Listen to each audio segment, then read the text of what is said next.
Lady Gaga attaquée en justice par complice de ses voleurs de chiens. On se rappelle en 2021, quand Lady Gaga s'était fait voler ses 2 chiens, Koji et Gustave, par des hommes armés à Hollywood.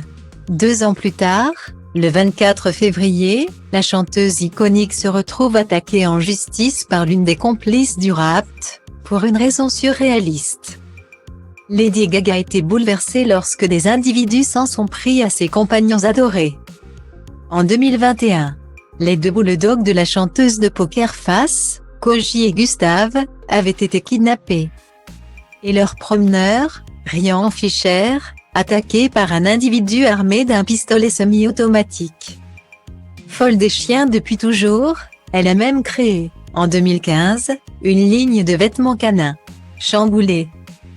La reine de la pop avait proposé d'offrir 500 000 $ contre toute information qui l'aiderait à retrouver ses animaux chéris.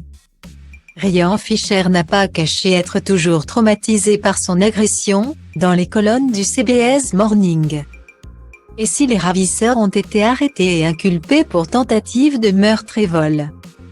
En avril 2022, un des accusés a été libéré par erreur par la justice américaine et n'a jamais été retrouvé.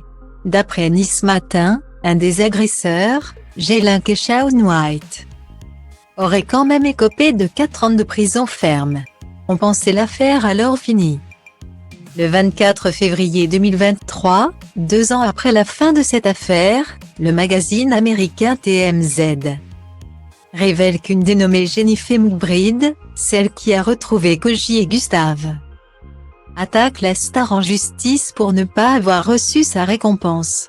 L'avocat de la jeune femme accuse Lady Gaga de rupture de contrat, promesses rompues et fausses déclarations. Et elle demande 5 millions de $ de dommages et intérêts pour avoir promis une fausse récompense. Mais l'affaire se complique. Jennifer McBride fait non seulement partie des 5 suspects arrêtés en avril 2021, mais elle sortait également, à l'époque, avec Harold White, qui n'est autre que le père de Jalen White.